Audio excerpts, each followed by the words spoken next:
Continue करते हैं अभी इसको। अपना आज का टॉपिक है photosynthesis. Okay, let's begin. Photosynthesis. देखो, मैं सबसे पहले आपको इस चैप्टर का अगेन इंडेक्स समझा रहा हूँ। आप एनसीईआरटी को फॉलो करना, चीजें अपने आप आपको समझ में आएगी। आप यहाँ पे नोटिस करोगे कि हम सबसे पहले क्या कवर करेंगे, एक्सपेरिमेंट कवर करेंगे। कई सारे एक्सपेरिमेंट है, आपने सुने होंगे। Half leaf experiment, variegated leaf experiment, bell jar experiment, Ingenhousz experiment, Engelmann experiment, von Sachs experiment. कई सारे एन नंबर ऑफ एक्सपेरिमेंट है, यहाँ से क्वेश्चन बन सकते हैं। उस वाले पार्ट को हम कवर करेंगे। देन हम देखेंगे लोकेशन ऑफ फोटो सिस्टम। जो फोटो सिस्टम होते हैं उनकी लोकेशन क्या होती है, right. Photo system actually complex होते हैं प्रोटीन के, राइट। देन हम बात करेंगे लाइट रिएक्शन की, that is very very important, light reaction. फिर हम एक टॉपिक करेंगे लाइट रिएक्शन, फिर हम इसके बाद करेंगे dark reaction. Light reaction, dark reaction, यहाँ पे ये जो दोनों स्टेप्स हैं ये बहुत इंपॉर्टेंट है। एंड फाइनली हम देखेंगे फैक्टर्स, वो फैक्टर्स जो अफेक्ट करते हैं, फैक्टर अफेक्टिंग फोटोसिंथेसिस। वो फैक्टर जो फोटोसिंथेसिस को अफेक्ट करते हैं, उन फैक्टर की बात करेंगे। Is it clear? ओके, एक बार जल्दी से ये वाले पॉइंटर मेंशन कर दो, और फिर हम सबसे पहले इसके एक्सपेरिमेंट से भी पहले मैं कुछ बेसिक फीचर बताता हूँ विद रेस्पेक्ट टू फोटोसिंथेसिस। आप इसके कुछ अभी बेसिक फीचर्स की भी बात करोगे, कुछ बेसिक फीचर समझते हैं हम।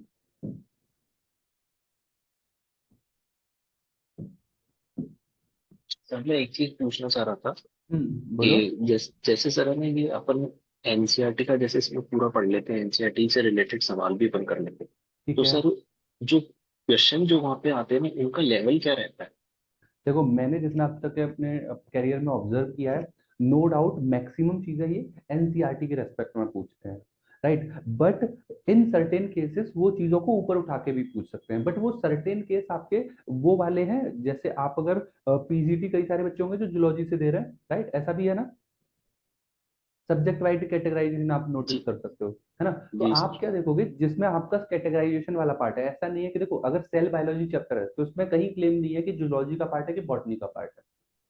जी सर। बायोमोलिक्यूल चैप्टर है, कहीं कैटेगराइजेशन नहीं है, जूलॉजी का पार्ट है बॉटनी, दोनों में आएगा। मगर आपसे जो डेप्थ में चीजें पूछी जा सकती हैं वो आपके उन टॉपिक में पूछी जा सकती हैं जो आपके स्पेसिफिक टॉपिक है। फॉर एग्जांपल, अगर आप जूलॉजी से हो तो एनिमल किंगडम से वो चीजें पूछ सकता है ऊपर उठा के, समझ रहे हो, क्योंकि आप जूलॉजी पार्ट आपने अच्छे से किया हुआ है, आपने कहीं ना कहीं उसमें ग्रेजुएशन की हुई है, पोस्ट ग्रेजुएशन की हुई है, उसमें आपका थोड़ा सा कमांड ज्यादा है, तो उसमें थोड़े ज्यादा आएंगे। अदरवाइज नो डाउट आपका एनसीईआरटी लेवल ही रहता है, बट क्वेश्चन पूछने के तरीके थोड़े से इंप्रूव हो जाते हैं। एनसीईआरटी में एक लाइन के अंदर बहुत कुछ दिया हुआ है और वो लाइन डिकोड करनी होती है। तुम खुद से समझो वो क्या लाइन कह रही है, राइट। ऐसा कोई भी वर्ड नहीं है जो एनसीईआरटी में नहीं दिया हो, सब कुछ दिया है, मगर उसने एक एक लाइन दे दी है। अब उसी एक एक लाइन को समझने के लिए अपने को काफी टाइम लगाना पड़ता है, बस इतनी सी बात है। और क्वेश्चन वहीं से एनसीईआरटी से ही आते हैं, आपके एनसीईआरटी से ही क्वेश्चन आएंगे मैक्सिमम। आप एक बार को सबसे बेस्ट तरीका जो भी मैं बता रहा हूँ, इस बात का बेस्ट वेरिफिकेशन आप तब कर पाओगे जब आप प्रीवियस ईयर के पेपर को उठाओगे और उसमें एक बार चेक करोगे, तब आप फील करोगे सर जो बात बोल रहे थे यार वो पार्शियली तो सही ही थी, है ना। I am not saying 100% true, but 100% truth आप जब फील करोगे जब आप लास्ट ईयर का पेपर उठाओ। रेस्पिरेशन चैप्टर मैंने पढ़ा दिया, अब आप रेस्पिरेशन चैप्टर के कम से कम उसमें 5 क्वेश्चन आए होंगे, पांचों के पांचों क्वेश्चन उठा के मेरे को सेंड कर दो कि सर देखो ये क्वेश्चन आ रहे हैं, और आपने जो पढ़ाया है ना उसमें इसमें 19-20 का फर्क आ रहा है, या 10-10 19-20 भी नहीं, 15 और 20 का फर्क आ रहा है, तो मेरे को भी रियलाइज होगा अच्छा चलो ये चीज तो छूट रही है तो मैं ये चीज करा देता हूँ, क्योंकि मेरे को इस पॉइंट ऑफ व्यू पे मेरा ये ड्रॉबैक है ही नहीं, या मेरा ये कभी नेगेटिव पॉइंट ही नहीं रहा कि मेरे को कितना पढ़ाना है, कितनी डेप्थ में पढ़ाना है। मैं हायर लेवल के डेप्थ पे भी जाता हूँ, राइट, बट वो डिपेंड करेगा कि आपकी डिमांड क्या है। मेरे से अगर कोई भी टॉपिक में पढ़ा रहा हूँ ना, आप ये बोलोगे सर इसको और बता दो, मैं उसको 10x पे ले जाके समझा सकता हूँ, राइट, बिकॉज मैंने सीएसआर नेट लेवल पे भी पढ़ा ही रहा हूँ, यहाँ करियर लेवल में सीएसआर नेट लेवल भी पढ़ाता हूँ मैं। और मैं नीट वाले बच्चों को भी पढ़ाता हूँ, एक ऑर्गेनाइजेशन है जहाँ पे मैं नीट लेवल पे भी पढ़ा रहा हूँ।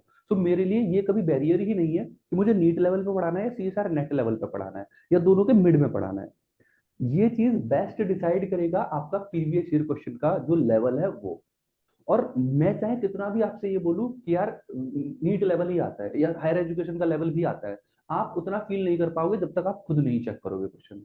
So this is sir just humble. इसमें सर कोई है ना, आप बुक सजेस्ट करना चाहोगे कि जिसमें अपन उस लेवल तक के सवाल कर सके कि बिल्कुल जैसे वहां बिल्कुल। पे आते हैं? मैंने लास्ट सेशन में बोला था, एक बुक आती है नीट लेवल की, NCERT finger tip, NCERT finger tips के नाम से आती है। जी सर, एमटीजी की आती है। हाँ एमपीजी वाली, वही वही वही। उसमें एक्चुअली में नंबर ऑफ क्वेश्चन ठीक दिए हुए हैं, क्योंकि जी हमको नंबर ऑफ क्वेश्चन बहुत ज्यादा डेप्थ में नहीं जाने, हमको सैलो देखने हैं और हमको मैक्सिमम टॉपिक कवर करना है। मैंने लास्ट टाइम पे, जब आप शायद नहीं थे लास्ट क्लास में, मैंने यही बोला जी था सर। कि जैसे ही मैं जो टॉपिक करा दूं, मिनिमम मिनिमम उस टॉपिक के तुमको मिनिमम मिनिमम 300 क्वेश्चन लगाने हैं। 300 से तुमने 500 क्वेश्चन लगा लिए ना, आपका कोई ऐसा पॉइंट नहीं छूटेगा जो आपको ऐसा फील हो यार ये मेरे को नहीं आता। और चाहे तुमको मेरे से कितना भी अच्छा पढ़ लो और तुम मेरे नोट्स को कितना भी रट लो, मगर तुमने क्वेश्चन प्रैक्टिस नहीं किए, समझ लो तुम्हारी अभी भी वो जो स्किल है ना उस चैप्टर की, वो अभी भी 50% ही है। अनटिल अनलेस आप उसके मिनिमम मिनिमम हर चैप्टर के 300 से 500 क्वेश्चन नहीं लगा रहे, आपको उस सब्जेक्ट पे समझ में आ जाएगा, सब कुछ आ जाएगा, मगर एक कॉन्फिडेंस नहीं आएगा। आपका हल्का सा मन में यही रहेगा, पता नहीं क्वेश्चन बनेगा कि नहीं बनेगा। अक्सर मैं इसीलिए यही बोलता हूँ कि टॉपिक जो भी कवर हो, मैक्सिमम क्वेश्चन सॉल्व कर लो, कम से कम 300 से 500 क्वेश्चन सॉल्व कर लो। देखो मेरे साथ एक ड्रॉबैक ये जरूर है कि यार मेरे पास ना टाइम बहुत कम मिलता है, एन नंबर ऑफ जगह मेरा इन्वॉल्वमेंट है, मैं जस्ट कभी कभी कोई ऐसा मेरे को खुद भी गलत फील होता है कि मैं कमिट कर देता हूँ यार क्वेश्चन दे दूंगा, बट वो नहीं हो पाते। इवन दो मेरे सामने ही पड़े हुए क्वेश्चन, ये मेरे पास आईपैड रखा हुआ है, इसमें खूब सारे क्वेश्चन है, बट जैसे ही क्लास खत्म होगी तुरंत मेरे पास दूसरी क्लास का लिंक आ जाएगा, मैं उस क्लास में लग जाऊंगा।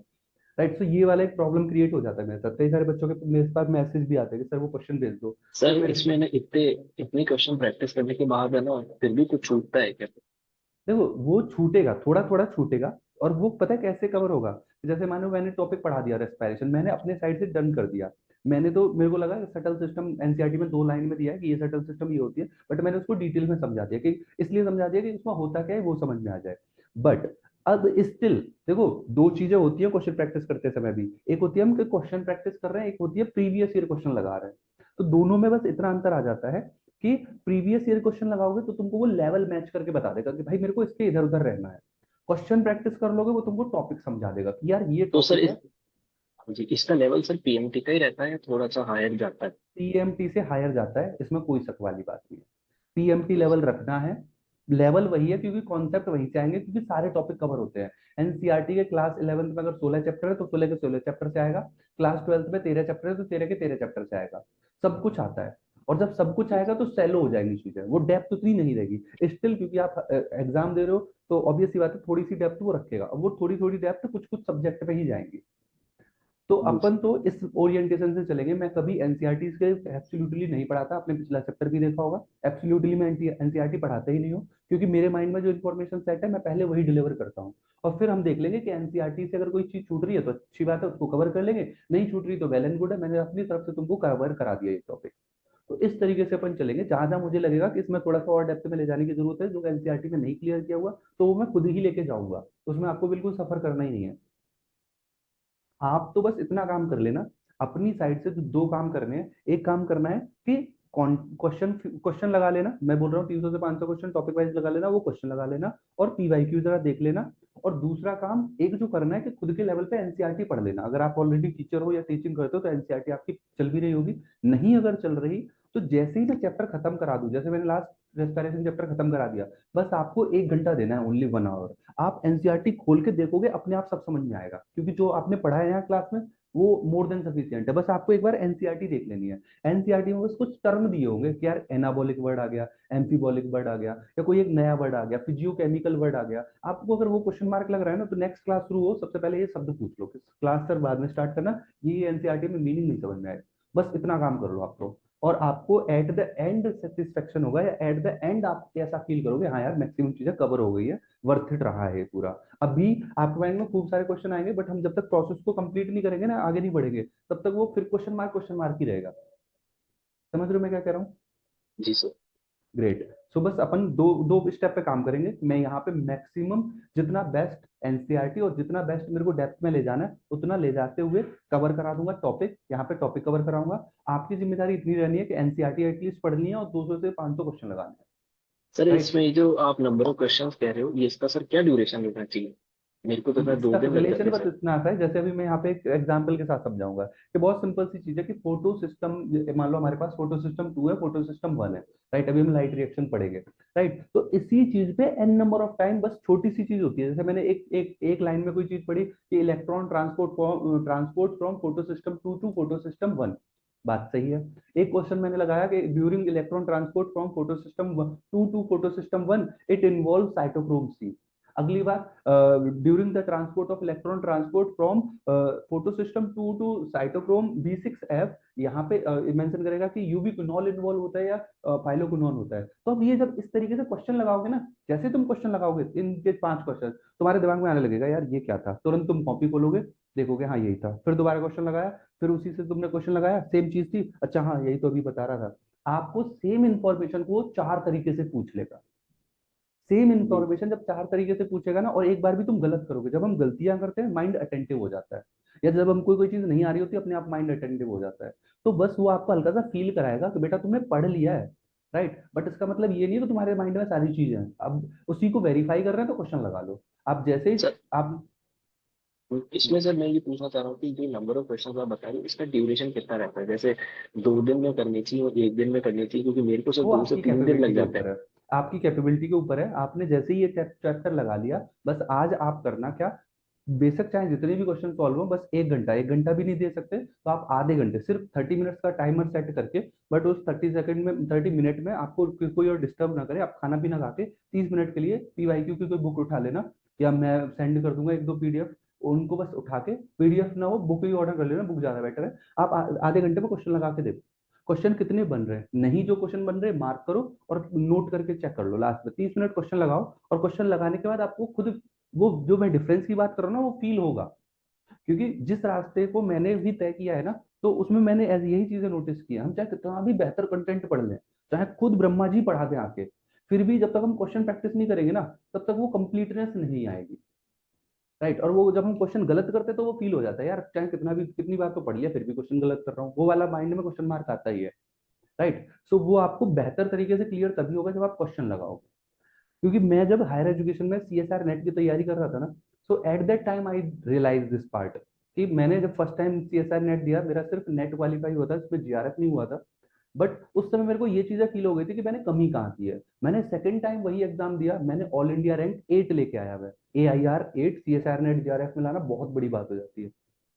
बट मैंने जो चीज फील की वो बस इतनी ही सी थी कि हम, मैंने जब पहली बार एग्जाम दिया था, जब नेट क्वालिफाई हुआ, तो मैंने क्वेश्चन बहुत ज्यादा प्रैक्टिस नहीं किए थे। सेकंड टाइम में कंटेंट मेरे ऑलमोस्ट माइंड में था, मैंने पूरे 6 महीने सिर्फ क्वेश्चन प्रैक्टिस की है।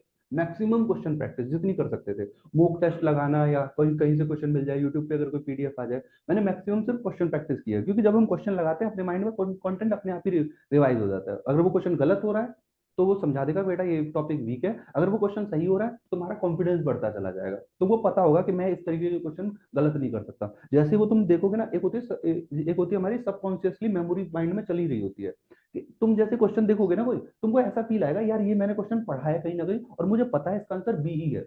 बेशक मेरे को अभी राइट नाउ मेरे दिमाग में कॉन्सेप्ट रिवाइज नहीं हो रहा, मगर मेरे को ये पता है बी आंसर सही है, क्योंकि मैंने क्वेश्चन लगाया हुआ है। तो इस तरीके की भी मेमोरी डेवलप हो जाती है जब आप n number of question practice कर लोगे ना। आप क्वेश्चन देखते बता दोगे ये मैंने कहीं क्वेश्चन लगाया हुआ है, इसका आंसर ऑक्सीजन ही है। बट ये लेवल तभी आता है जब आपको एटलीस्ट पहले कंटेंट रेडी हो, आपका कंटेंट रेडी है, उसके बाद आप फिर चीजों को एक बार याद भी कर लो। मैं अक्सर यही बोलता हूँ कि आप, मैं जो बोल रहा हूँ ये जस्ट एक इन्फॉर्मेशन ट्रांसफर हो रही है। इसके बाद आपको राइट करना है, लिखना है उस चीज को, और लिखने के बाद उसको याद कर लेना है, और याद करने के बाद आप क्वेश्चन प्रैक्टिस करोगे ना, डेफिनेटली 90% चांसेस है कि आपके क्वेश्चन सही ही होंगे। क्योंकि आपने वो स्टेप फॉलो किया, आपने सुना है, समझा है टॉपिक को, आपने लिखी है वो चीज, लिखने के बाद आपने वो याद कर लिया। अब बहुत कम चांसेस है कि अब गलतियां हो। तो ये एक पाथ फॉलो होता है। चलिए अब टॉपिक स्टार्ट करें। जी स्टिल किसी का कोई भी डाउट है, यू कैन आस्क, बिकॉज मुझे लगता है पढ़ाने से ज्यादा ये वाली चीजें भी बहुत जरूरी होती है कि माइंड में हमारे ये चीजें चल रही है और ये सॉर्ट होनी जरूरी है। स्टिल किसी को कोई भी डाउट लगे या किसी को भी इस तरीके की बात शेयर करनी है, डिस्कस करनी है, यू आर मोस्ट वेलकम, क्योंकि ये भी बहुत जरूरी पार्ट है अपने इसी जर्नी का। Okay, great. जी सर। यदुराज बस एक काम करना है कि क्लास मिस नहीं करनी है तुमको, ठीक है। जी सर। वैसे ही एक, मुझे लगता है कि आपकी क्लास ऑलरेडी मेरे साथ शायद अल्टरनेट मैनर में ही चलेगी, एक दिन छोड़ के चलेगी, ऐसा मुझे लगता है। राइट, तो ऑलरेडी हमारे बीच में एक दिन का गैप आ ही जाएगा, बट जिस दिन क्लास हो तो कोशिश करना कि क्लास अपन टाइमली अवेलेबल रहे, क्योंकि जब ऑनलाइन में कनेक्ट होंगे ना तो आपके डाउट्स बहुत अच्छे से क्लियर हो पाएंगे। राइट, रिकॉर्डिंग में नो डाउट, रिकॉर्डिंग में सब समझ में आ जाता है, हो जाता है, बट एक वो फील नहीं आता लाइव वाला। तो बस कोशिश करना लाइव में अवेलेबल रहेंगे ना। जी। स्टार्ट करें, स्टार्ट करें अपन। Yes sir. ओके, सो सबसे पहले अपन हेडिंग डालेंगे, अपन सबसे पहले हेडिंग डाल लेते हैं कि एक्सपेरिमेंट। सबसे पहले देखो, एक्सपेरिमेंट से पहले ये वाला पार्ट लिखते हैं अपन, एक इस वाले पार्ट की बात करते हैं।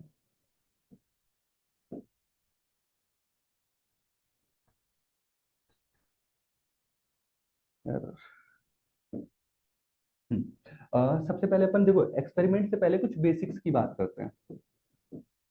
बहुत ही बहुत ही बेसिक वाले पार्ट से स्टार्ट करता हूँ। यहाँ पे आप यहाँ से समझो चीजों को। न्यूट्रिशन की अगर मैं बात करूँ,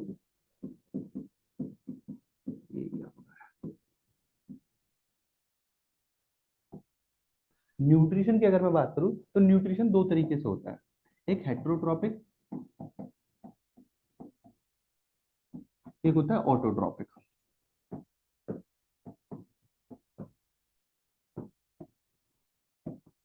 अब देखो, जो ऑटोट्रॉपिक मोड ऑफ न्यूट्रिशन आप देखोगे, ऑटोट्रॉपिक में आपको दो तरीके मिल जाएंगे। कौन कौन से? कीमो ऑटोट्रॉप, और दूसरा मिल जाएगा फोटो ऑटोट्रॉप।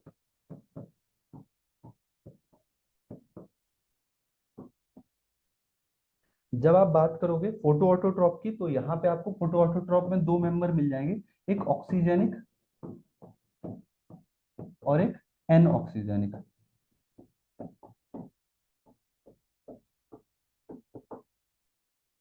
आप बात करें ऑक्सीजेनिक या फिर एन ऑक्सीजेनिक की,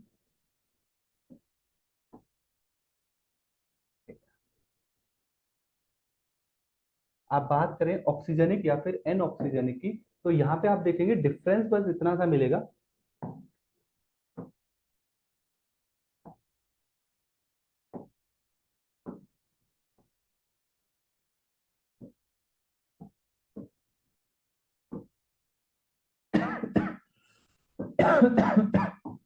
यहाँ पे ऑक्सीजन प्रोड्यूस होगी ड्यूरिंग फोटोसिंथेसिस।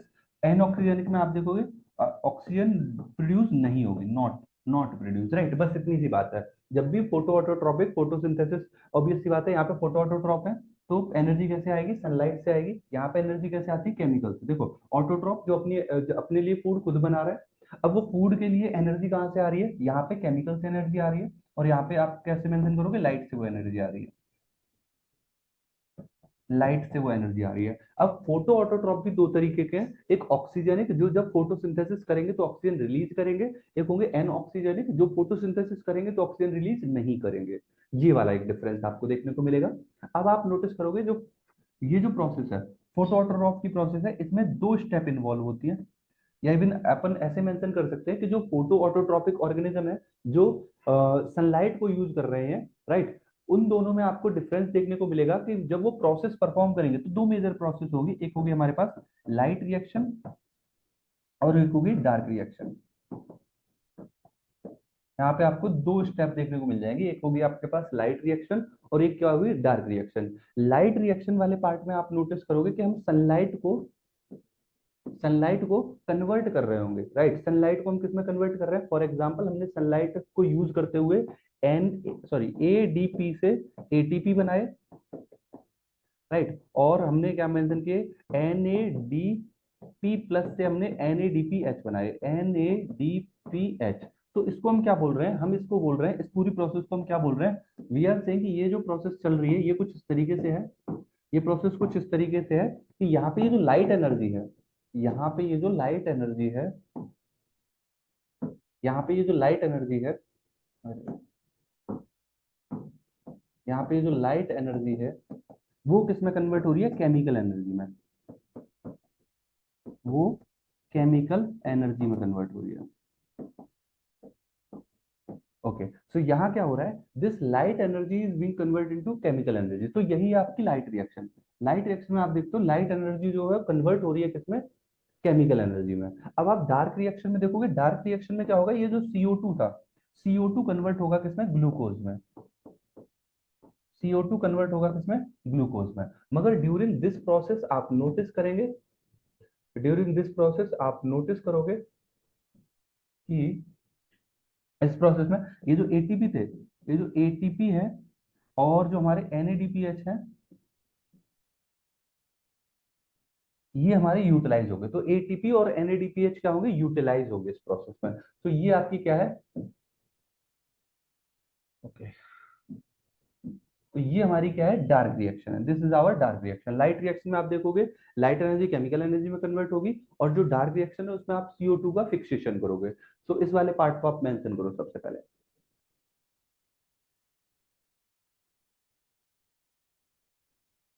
साथ के साथ चीजें लिखते चले जाना, अगर कहीं पे डाउट लगे या क्वेश्चन मार्क लगे तो तुरंत पूछ लेना। सर हाँ। सर लाइट रिएक्शन में मैंने हम्म। देखा था कि वो H2O जो कि हम्म। H+ एंड OH- आयन करते हैं हम्म। बिल्कुल। फोटोलाइसिस करके। वो पूरी प्रोसेस है, वो पूरी स्टेप है लाइट रिएक्शन की, अभी डिटेल में बताऊंगा, वो तो अभी बहुत डिटेल हाँ, में जाएगा। हाँ, ये तो तो मैंने इस बहुत लाइट वाले रफली, स्टेप में ही तो मतलब ऑक्सीजन हुआ था, प्रोड्यूस हुआ था OH से। बिल्कुल डेफिनेटली आप नोटिस करते हो जब हम मेंशन करते हैं लाइट रिएक्शन, तो लाइट रिएक्शन में आप क्या देखोगे, सबसे पहले क्या होता है, फोटोलाइसिस ऑफ वाटर होती है कॉम्प्लेक्स 2 पे, राइट। हाँ, फोटोलाइसिस ऑफ हाँ, वाटर होगी जिसमें 2 वाटर के मॉलिक्यूल ब्रेक होंगे, 4 H+ आयन बनेंगे और एक ऑक्सीजन बनेगा और इलेक्ट्रॉन प्रोड्यूस होंगे वहां पे। हाँ, वो इलेक्ट्रॉन एनर्जी को रिसीव करके हायर एनर्जी स्टेट में आएंगे फोटोसिस्टम 2 पे, और वो मूव करेंगे फियोफाइटिन पे, क्विनोन पे, फिर साइटोक्रोम B6F पे, फिर प्लास्टोसाइनिन पे, फिर प्लास्टोसाइनिन से कॉम्प्लेक्स 1 पे। तो इसको हम बोलते हैं इलेक्ट्रॉन फ्लो। यहाँ पे इलेक्ट्रॉन फ्लो होगा, वो मैं भी पढ़ाऊंगा। मैंने जस्ट यहाँ पे ये लिखा है कि इस पूरे पार्ट में लाइट एनर्जी केमिकल एनर्जी में बदल रही है, जस्ट इतना बोला है। लाइट रिएक्शन में लाइट एनर्जी केमिकल एनर्जी में बदलती है, बट क्या मैकेनिज्म है वो मैंने कुछ नहीं बताया, अभी प्रॉपरली डिटेल में बताऊंगा। नहीं एक्चुअली आप बोल रहे थे ना कि इधर केमिकल एनर्जी मतलब light energy is converted into chemical energy. Yes. मुझे बस वही पूछना था कि इधर भी ऑक्सीजन भी तो प्रोड्यूस हो रहा है ना। जरूरी नहीं है ये हमेशा ऑक्सीजन प्रोड्यूस हो, कुछ ऐसे मेंबर होते हैं जहाँ पे ऑक्सीजन प्रोड्यूस नहीं होती, राइट। वहां पे मान लो क्या यूज हो रहा है, H2S यूज हो रहा है। तो क्या यहाँ पे H2S अगर प्रोड्यूस हो रहा है तो यहाँ पे हाइड्रोजन रिलीज होगी, सॉरी यहाँ पे ऑक्सीजन रिलीज होगी, नहीं होगी। यहाँ पे आप नहीं। देखोगे सल्फर रिलीज होगा। यहाँ पे पर्पल सल्फर बैक्टीरिया होते हैं, कुछ ऐसे बैक्टीरिया होते हैं जिनको हम बोलते हैं पर्पल सल्फर बैक्टीरिया। तो वो H2O की जगह H2S यूज करते हैं, तो क्या यहाँ पे ऑक्सीजन रिलीज हो सकती है इस केस में, जहां पे नहीं हो वाटर की सकती। जगह H2S यूज हो रहा है। तो यहाँ पे ऑब्वियस सी बात है, यहाँ पे वाटर ऑक्सीजन रिलीज ही नहीं होगी। यहाँ पे क्या यूज होता है जब वाटर की फोटोलाइसिस के टाइम पे, यहाँ पे H2O होता है। तो H2O से H रिलीज हो जाते हैं, ऑक्सीजन रिलीज होती है। तो ऑक्सीजन यहाँ पे आप देखोगे, यहाँ पे क्या बन रही है, यहाँ पे ऑक्सीजन बन रही है। यहाँ पे क्या बन रही है, यहाँ सल्फर अच्छा। बन रही है। हाँ आया समझ समझ में आई। हाँ, हाँ, हाँ। Great, very good. चलो, अब मैं आगे नेक्स्ट पेज को ऐड करता हूँ, जरा यहाँ पे समझो चीजों को। अब आप यहाँ पे नोटिस करोगे, हम बात करेंगे थोड़े से फीचर की। फीचर्स, तो फीचर में आप देखोगे, यहाँ पे फीचर में आप देखोगे पहला फीचर कि जो फोटोसिंथेसिस की जो प्रोसेस है, जो फोटोसिंथेसिस की प्रोसेस है, इसमें आप नोटिस करते हो ऑक्सीजन प्रोड्यूस होती है, प्लस सर फूड भी प्रोड्यूस सर होता है। हाँ, बोलो। नहीं सर, वो कैमरा थोड़ा अनस्टेबल। अच्छा camera, okay okay okay okay, अभी क्लियर होगा आई थिंक। ओके, सो देखो सबसे पहले हमने क्या मेंशन किया इसके फीचर में, यहाँ पे ऑक्सीजन प्रोड्यूस होगी और ये फूड भी प्रोड्यूस करेगा, बट ये फूड प्रोड्यूस करते हैं हर्बीवोर के लिए, राइट। यहाँ पे ऑब्वियस सी बात है, फूड जो प्रोड्यूस हो रहा है प्लांट हर्बीवोर के लिए ही प्रोड्यूस करते हैं, जो कि सेकेंड ट्रॉपिक लेवल पे आते हैं फूड चेन में। नेक्स्ट देखो, जब भी ये प्रोसेस परफॉर्म हो रही होगी तो आप मेंशन करोगे एक रिडक्शन प्रोसेस है ओवरऑल, या फिर हम मेनली इसको क्या मेंशन करते हैं, एक रिडक्शन प्रोसेस है। क्योंकि यहाँ पे कार्बन डाइऑक्साइड, 6 कार्बन डाइऑक्साइड क्या बना रहे होते हैं, ग्लूकोज मॉलिक्यूल बना रहे होते हैं। एक हम ब्रॉड मैनर में देखें तो हम क्या देख रहे हैं, हमारा जो कोर इंटरेस्ट मॉलिक्यूल है दैट इज ग्लूकोज, और उसका क्या हो रहा है, रिडक्शन हो रहा है, वो प्रोड्यूस हो रहा है, राइट। आप यहाँ पे नेक्स्ट नेक्स्ट देखोगे, ये जो प्रोसेस है ये एक एंजाइमेटिक प्रोसेस है, यहाँ पे खूब सारे एंजाइम इन्वॉल्व होंगे, ये एक एंजाइमेटिक प्रोसेस है। ये आपसे पूछा जाए इंडोथर्मिक प्रोसेस है या एक्सोथर्मिक प्रोसेस है, कैसी होगी। इंडोथर्मिक और exothermic? Sir endothermic. Exactly endothermic, क्योंकि यहाँ पे एनर्जी यूज हो रही है, यहाँ से निकल नहीं रही है एनर्जी, राइट। यहाँ पे आप देखो तो सनलाइट आके यूज हो रही है, तो एक तरीके से अपन मेंशन करते हैं ये इंडो वाली कंडीशन को शो करेगा, एक्सो कंडीशन को नहीं शो करेगा, ठीक है। यस, यहाँ पे आप ओवरऑल ओवरऑल क्या बोलते हैं, एनाबॉलिक प्रोसेस है, एक ऐसी प्रोसेस है, यहाँ पे अपन मेनली क्या मेंशन करते हैं, ये एक एनाबॉलिक प्रोसेस है। सर रेस्पिरेशन एक्सोथर्मिक थी ना? रेस्पायरेशन देखो, यहाँ पे दो वर्ड वो यूज होते हैं, कैटाबॉलिक या फिर एनाबॉलिक। रेस्पायरेशन में एक वर्ड इसीलिए यूज होता है एम्फीबॉलिक, मैंने लास्ट कल इस पे डिस्कशन ही किया था। बट हाँ, ओवरऑल अगर ऐसे बोलो कि एक्सोथर्मिक है या इंडोथर्मिक है, तो यहाँ पे अगर नोटिस करोगे तो यहाँ पे क्या हो रहा है, इंडोथर्मिक प्रोसेस है। क्यों? क्योंकि सनलाइट मेनली इन्वॉल्व हो रही है और एनर्जी जा रही है सिस्टम में, energy is given to the system. Respiration में एनर्जी निकल रही होती है in the form of ATP, तो वो एक्सोथर्मिक हो जाएगी, और वहां पे उस तरीके की डिमांड है कि भाई हमको एनर्जी बनानी है। क्लियर है? बट हम मेटाबॉलिक पाथवे के रेस्पेक्ट में बोले तो ये दोनों ही एम्फीबोलिक पाथवे होते हैं, चाहे फोटोसिंथेसिस हो चाहे रेस्पायरेशन हो। एम्फीबोलिक मतलब जो दूसरी डायरेक्शन में भी मूव कर सकते हो। आप नोटिस करोगे यहाँ पे डायरेक्शन चेंज हो सकती है, राइट। अभी वो इन द एंड में बताऊंगा इस बात को भी। Okay, so now look, next process, मैं इसको ओवरऑल एक एनाबॉलिक प्रोसेस बोल रहा हूँ। एनाबॉलिक क्योंकि यहाँ पे मेनली किसका सिंथेसिस हो रहा है, सिंथेसिस ऑफ, हमारा कोर इंटरेस्ट मॉलिक्यूल क्या है, ग्लूकोज है, तो यहाँ पे ग्लूकोज की सिंथेसिस हो रही है, इसलिए मैं इसको एनाबॉलिक प्रोसेस बोल रहा हूँ। नेक्स्ट इंपॉर्टेंट पॉइंट, मैं इस प्रोसेस को फिजियोकेमिकल प्रोसेस बोल रहा हूँ।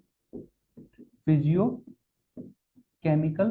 Process, what is it means, ये फिजियोकेमिकल प्रोसेस है, इसका मतलब क्या निकलेगा? Sir physical as well as chemical process. Yes definitely, यहाँ पे फिजिकल एक्टिविटी भी परफॉर्म हो रही है और केमिकल एक्टिविटी भी परफॉर्म हो रही है। फॉर एग्जाम्पल आप ऐसे समझिए इस चीज को कि यहाँ पे आप क्या देखते हो, कार्बन डाइऑक्साइड बाहर नेचर में है, वो वहां से कहाँ जाती है, प्लांट के अंदर जाती है।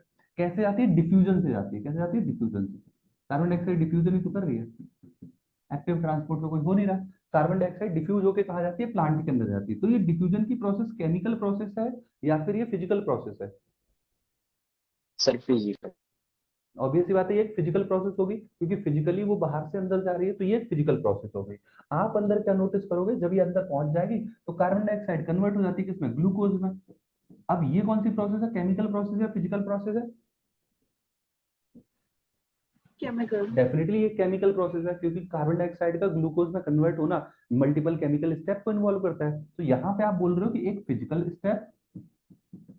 स्टेप भी इन्वॉल्व हो रही है, फिजिकल प्लस केमिकल, दोनों तरीके से प्रोसेस काम कर रही है, सो कॉल्ड फिजियोकेमिकल प्रोसेस। इसलिए हम क्या बोल रहे हैं, physiochemical process. Is it clear? हम क्यों इसको फिजियोकेमिकल प्रोसेस बोल रहे हैं? नेक्स्ट देखो, इसको हम एक सेल्यूलर प्रोसेस बोलते हैं, बिकॉज सेल के अंदर परफॉर्म हो रही है, सेल्यूलर। ओके, सो ये सारे फीचर हो गए अपने रेस्पायर इसके फोटोसिंथेसिस के इवेंट के।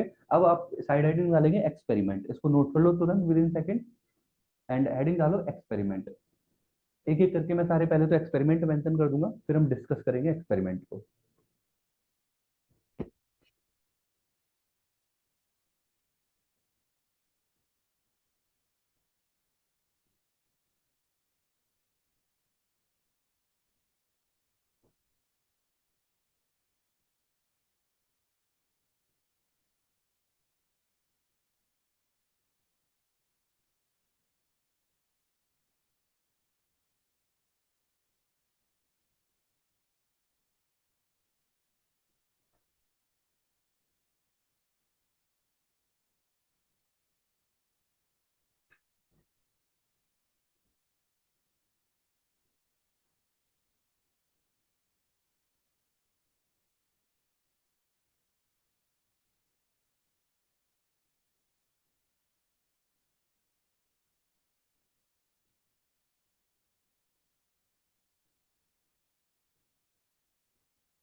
जैसे ही नोट हो जाए प्लीज मेंशन कर देना, आगे कंटिन्यू करते हैं फिर। Done sir. हो गया। Done, good. जैसे ही किसी का भी हो जाएगा ना प्लीज इन्फॉर्म कर दिया करो। ओके, चलो नेक्स्ट आगे कंटिन्यू करते हैं। अब अपन पढ़ेंगे एक्सपेरिमेंट के बारे में कि कौन कौन से एक्सपेरिमेंट इस प्रोसेस में इन्वॉल्व है। Okay,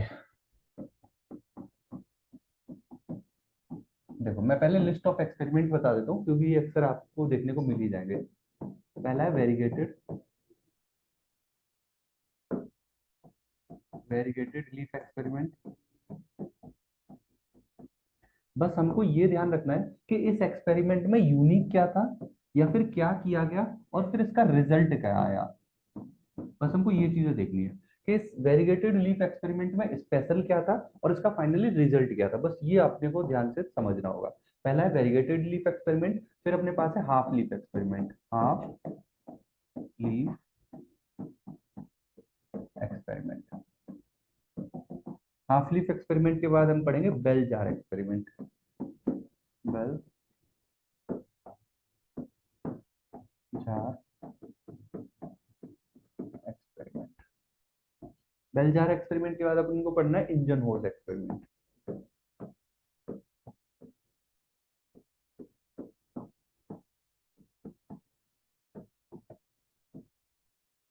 right, then Ingenhousz experiment के बाद आप देखोगे वॉन शेक का एक्सपेरिमेंट। Von Sachs experiment, von Sachs experiment के बाद आप कवर करोगे एंगलमैन का एक्सपेरिमेंट।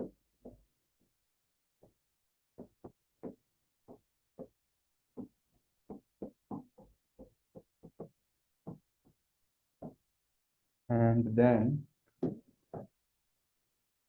इसके बाद एंगलमैन एक्सपेरिमेंट के बाद लास्ट एक एक्सपेरिमेंट है वॉन नील का। वॉन शेक और वॉन नील, राइट। तो ये हमारे कुछ साइंटिस्ट हैं और जिनके एक्सपेरिमेंट्स को अपने को कवर करना है, ठीक है। चलो सबसे पहले कवर करते हैं वेरीगेटेड लीफ एक्सपेरिमेंट। तो देखो वेरीगेटेड लीफ एक्सपेरिमेंट में क्या किया गया, एक पत्ती ली, उसमें हमारे पास ग्रीन पार्ट है और नॉन ग्रीन पार्ट है। अच्छा, इससे पहले एक बहुत इंपॉर्टेंट चीज समझ लो, इससे पहले एक्सपेरिमेंट स्टार्ट करने से पहले बहुत इंपॉर्टेंट चीज समझ लो। अगर मान लो ये कोई प्लांट की पत्ती है, राइट, हमको ये कैसे पता चलेगा इस पार्ट में फोटोसिंथेसिस हो रही है कि नहीं हो रही। तो इसके दो तरीके हैं पता लगाने के। अगर इस पत्ती से ऑक्सीजन निकल रही है, मान लो मैंने जिस डब्बे में इस एक्सपेरिमेंट को करा रहा हूँ यहाँ पे ऑक्सीजन निकल रही है, अब मतलब ऑक्सीजन कलेक्ट हो रही है, इसका मतलब फोटोसिंथेसिस होगी कि नहीं होगी। मुझे ये होगा। कंफर्म करना है इस पत्ती में फोटोसिंथेसिस हो रही है या नहीं हो रही। तो अगर फोटोसिंथेसिस हो रही होगी तो ऑक्सीजन प्रेजेंट होगी एक्स्ट्रा, ऑक्सीजन वहां पे निकल रही होगी, या ऑक्सीजन का प्रेजेंस हम नोटिस करेंगे। हम यहाँ पे पता लगा लेंगे, कोई इंडिकेटर लगा दिया, कोई मशीन लगा दी जो बता दे कि क्या ऑक्सीजन है, या पहले ऑक्सीजन नहीं थी बाद में लीफ रखने के बाद ऑक्सीजन आ रही है, तो इसका मतलब अंदर फोटोसिंथेसिस हो रही है। बराबर। एक हमको क्या आइडिया देगा, क्या ये बताएगा, ये पत्ती तो उठ के बोलेगी नहीं हाँ हाँ फोटोसिंथेसिस कर रही हूँ, है ना, ऐसा तो बोलने नहीं वाली। हम कैसे पता लगाएंगे, या तो ऑक्सीजन निकल रही होगी उस एक्सपेरिमेंट के दौरान तो हम बोल देंगे हाँ फोटोसिंथेसिस हो रही है, या तो फिर इसमें स्टार्च की सिंथेसिस हो रही होगी, क्योंकि स्टार्च सिंथेसिस कब होती है, at the end of photosynthesis. तो हमको ये जो दो चीजें हैं, ये जो दो चीजें हैं ये हमको हेल्प करेंगी ये चीज पता चलने करने में कि एक्सपेरिमेंट एक्सपेरिमेंट हो रहा है या नहीं हो रहा है, राइट। क्या बोर्ड है यार ये।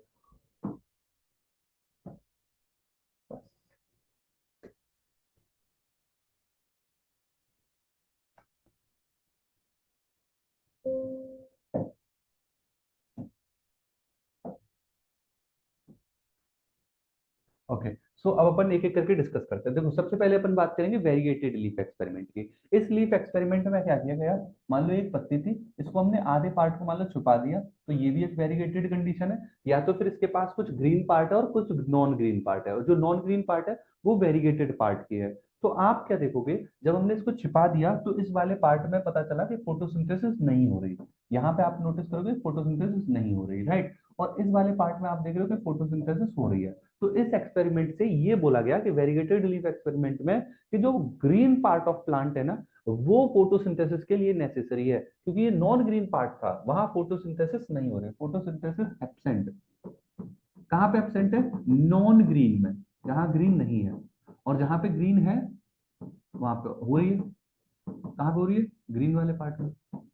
जो ग्रीन पार्ट है वहां पे फोटोसिंथेसिस हो रही है, जहां पे ग्रीन पार्ट नहीं है वहां फोटोसिंथेसिस नहीं हो रही। Is it clear? पॉइंट समझ में आया? तो ये एक्सपेरिमेंट, वेरीगेटेड लीफ एक्सपेरिमेंट क्या बोल रहा है कि green part of plant necessary for photosynthesis. अगला एक्सपेरिमेंट है हाफ लीफ एक्सपेरिमेंट, अगले पेज पे ही कराऊंगा, बस इतना नोट कर लो। एक्सपेरिमेंट की लिस्ट एक बार नोट कर लो, वेरीगेटेड लीफ एक्सपेरिमेंट को मेंशन कर दो, और अगला पेज पे अपने स्पेस में अलग से हेडिंग डाल दो half leaf experiment. Half leaf experiment समझाने वाला है, थोड़ा सा इंपॉर्टेंट पार्ट है इसमें, तो समझा के आगे कराता हूँ। साइड हेडिंग डाल देना इसके बाद half leaf experiment.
Done sir. Done हो गया सभी का? चलो आगे देखते हैं। हेडिंग डालो हाफ लीफ एक्सपेरिमेंट, इसको कवर करते हैं।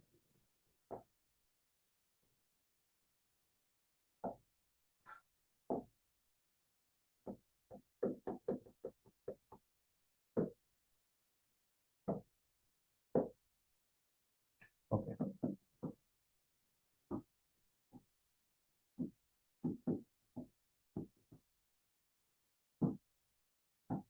इस एक्सपेरिमेंट को समझते हैं पहले। तो देखो ये एक्सपेरिमेंट बोल क्या रहा है। देखो हाफ लीफ एक्सपेरिमेंट में तुमने मान लो एक टेस्ट ट्यूब ली।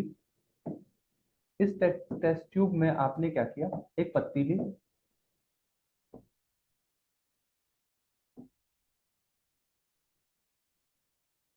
ये मान लो क्या एक पत्ती है।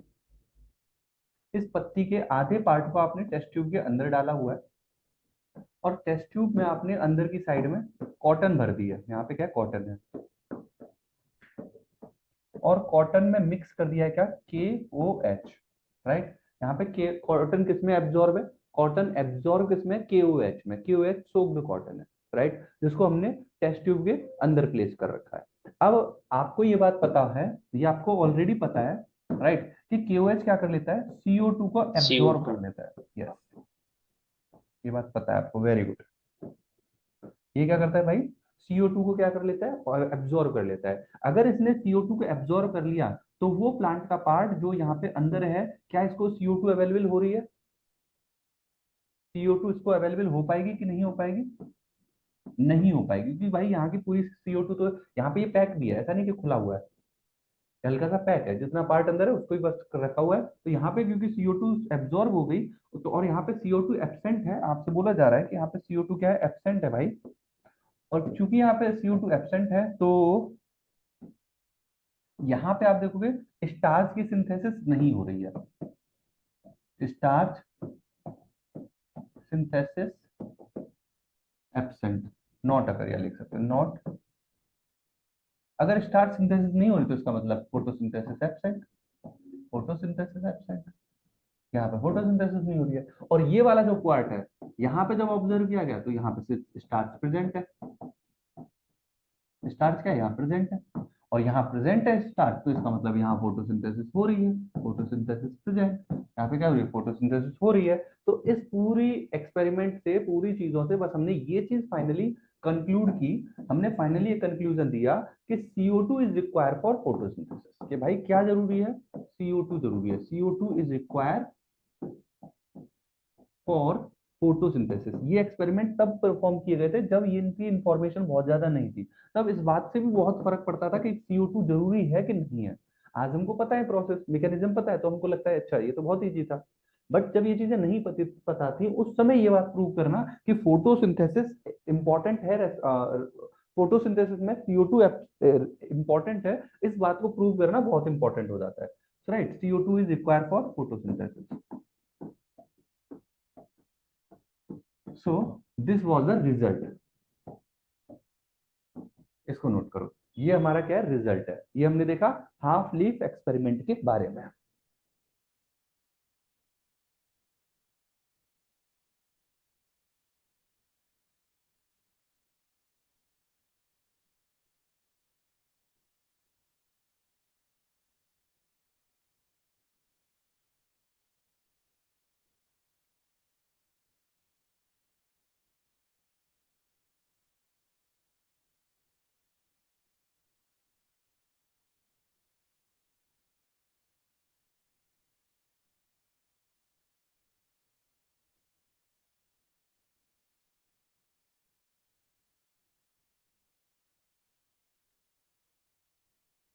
Done sir.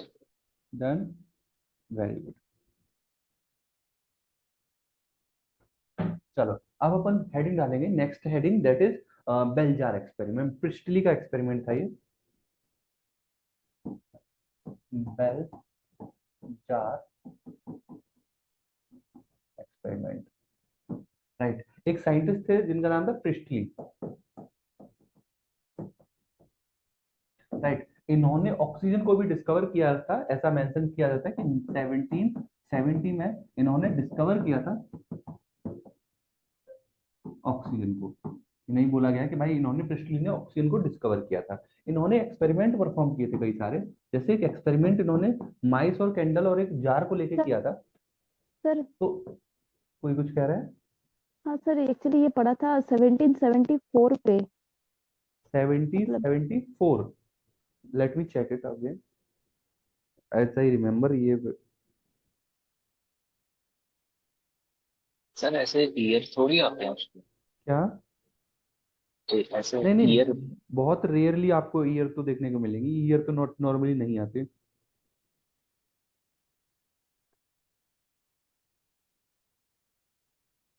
एक सेकंड, मैं खुद हाँ, एग्जैक्टली दिस इज एक्चुअली 1774, बिल्कुल सही बात है, मेरे माइंड से स्किप हुआ। Still the year is 1774, thank you for reminding it.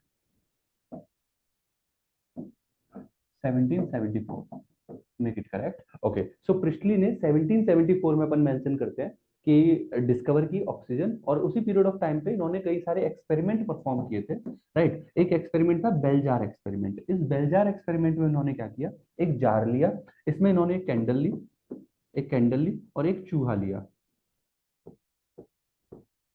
दो चीजें ली। राइट, इन्होंने एक कैंडल ली और एक चूहा ले लिया। राइट, अब इन्होंने क्या किया, इस कैंडल को लाइटन कर दिया। After a period of time इन्होंने ऑब्जर्व किया कि ये जो चूहा है, ये चूहा भी मर चुका है, ये चूहा भी मर चुका है, और ये कैंडल भी बुझ चुकी है। Right, mice died. Right, after a period of time, after few minutes, कुछ मिनट्स बाद ही ये क्या हो जाएगा, चूहा मर जाएगा और कैंडल अगेन बुझ जा रही है। राइट, नेक्स्ट आप देख रहे हो, नेक्स्ट आप क्या देख रहे हो, अगेन सेम एक्सपेरिमेंट परफॉर्म किया गया। यहाँ पे अगेन यही एक्सपेरिमेंट परफॉर्म किया गया।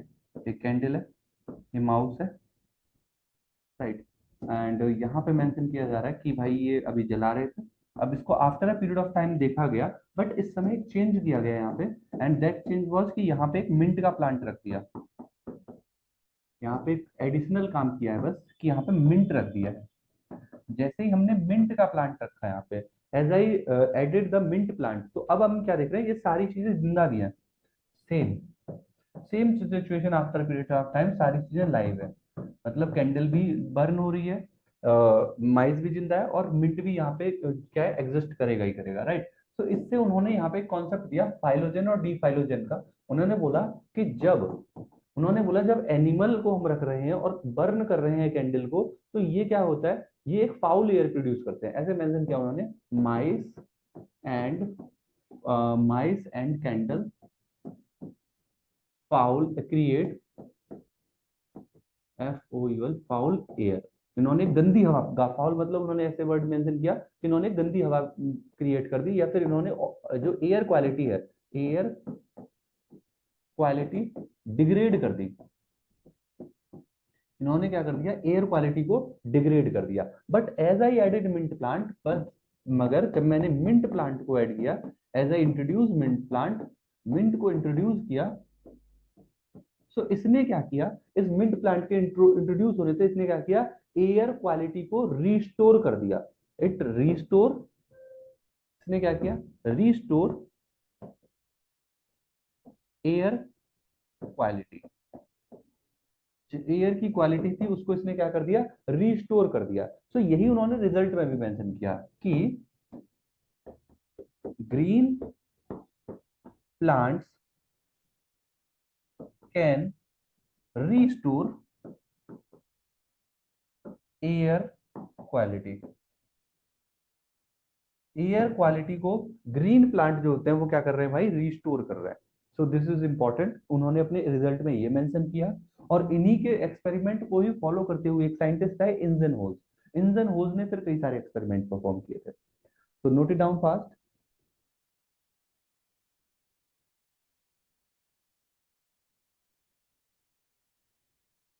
यस, एक्चुअली मैं जो मैं मेंशन कर रहा था ना, मेरे माइंड में जो मैंने मेंशन किया कि 1770, एक्चुअली 1770 में इन्होंने एक्सपेरिमेंट किए थे। वही मैं कह रहा हूँ, मिस क्या कर रहा हूँ। इन्होंने कई सारे एक्सपेरिमेंट जिस ईयर में किए थे, 1770 इज ईयर ऑफ एक्सपेरिमेंट। तो इन्होंने जिस ईयर में एक्सपेरिमेंट किए थे, एंड फाइनली ये बोला गया कि 1774 में इन्होंने फिर फाइनली क्या किया, ऑक्सीजन को डिस्कवर किया। So this year is again true. सही है ये बात। यहाँ पे इन्होंने एक्सपेरिमेंट परफॉर्म किए थे खूब सारे, राइट, खूब सारे एक्सपेरिमेंट किए। और 1774 में इन्होंने क्या किया, ऑक्सीजन को डिस्कवर किया। So these both year are important. हालांकि इंपॉर्टेंट जैसा नहीं है ये, कभी भी आपको एब्सोल्यूट मैनर में ईयर पे क्वेश्चन नहीं पूछा जाएगा।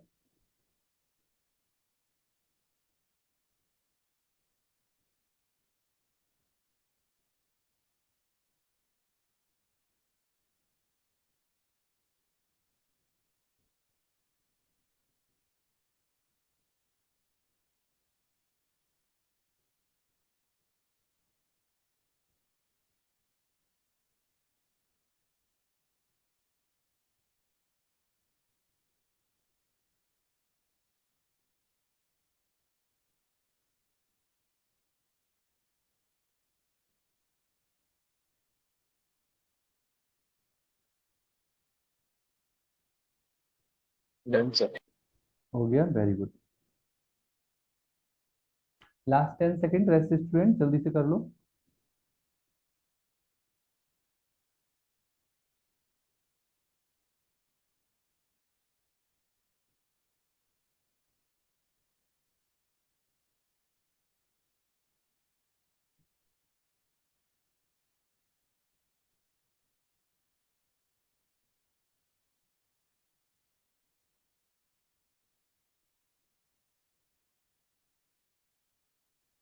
ओके चलो, नेक्स्ट अपन देखते हैं अब इंजन होज के बारे में।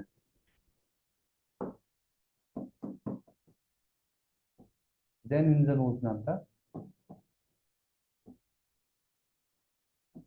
इंजन होज। अब देखो, इंजन होज की अगर हम बात करते हैं तो इन्होंने उन्हीं के एक्सपेरिमेंट को आगे परफॉर्म कराया, प्रिस्टली के एक्सपेरिमेंट को ही परफॉर्म कराया।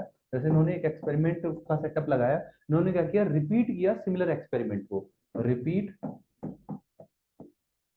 Similar experiment.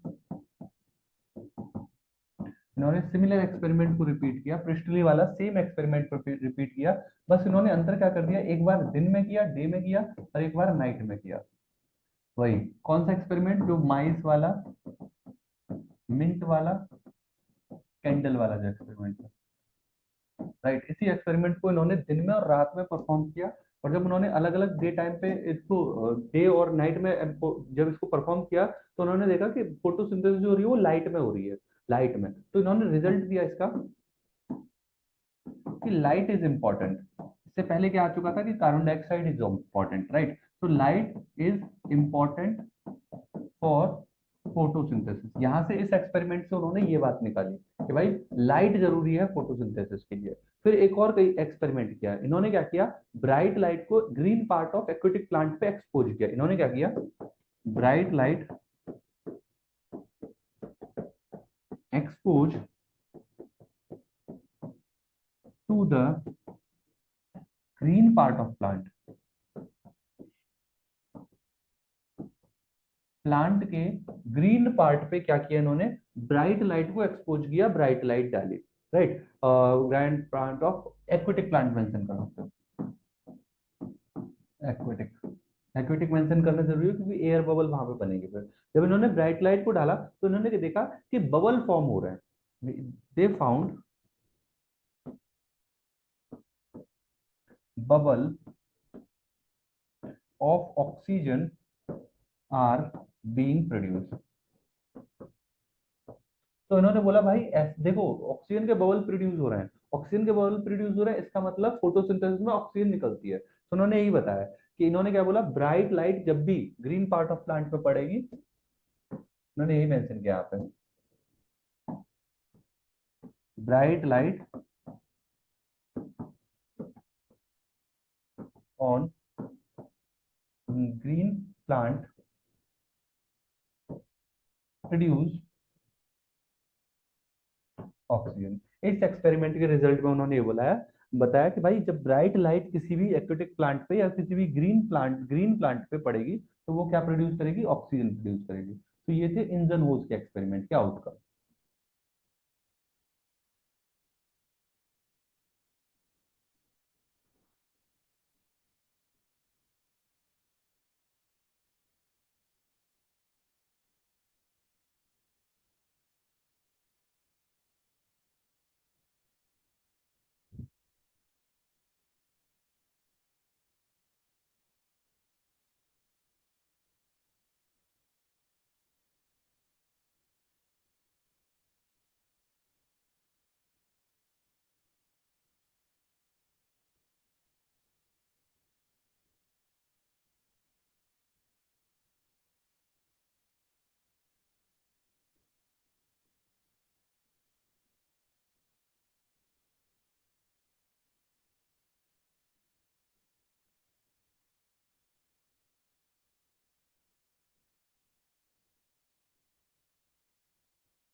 सर इसमें ब्राइट लाइट से क्या मतलब है? ब्राइट लाइट से मतलब है इसका कि वही वाइट लाइट जो विवग्योर में डिवाइड होती है। नॉर्मली ब्राइट लाइट में अपन मेंशन करते हैं कि एक वेवलेंथ अवेलेबल रहती है, वेवलेंथ की बात है। ब्राइट लाइट कहीं ना कहीं रेड और जो ब्लू रीजन की लाइट होती है ना, ये प्रिफर्ड होगी इसमें, राइट। तो अपन इसको विजुअल रीजन की ब्राइट लाइट ही मेंशन करते हैं। व्हाइट लाइट को जब भी आप ब्राइट लाइट को जब भी आप ब्राइट या फिर व्हाइट लाइट को जब भी आप प्रिज्म से पास करोगे तो वो सातों कलर को मेंशन करेगा, तो उसी के रेस्पेक्ट में बात हो रही है।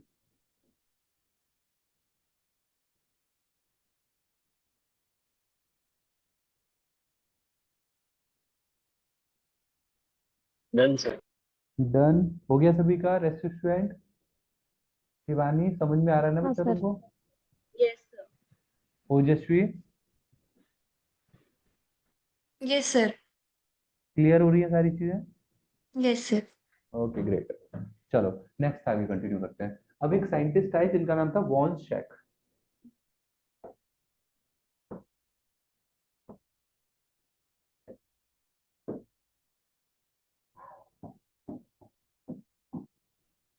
देखो बॉर्न सेक के एक्सपेरिमेंट की अगर हम बात करें तो इनकी डिस्कवरी में एक बहुत इंपॉर्टेंट डिस्कवरी है,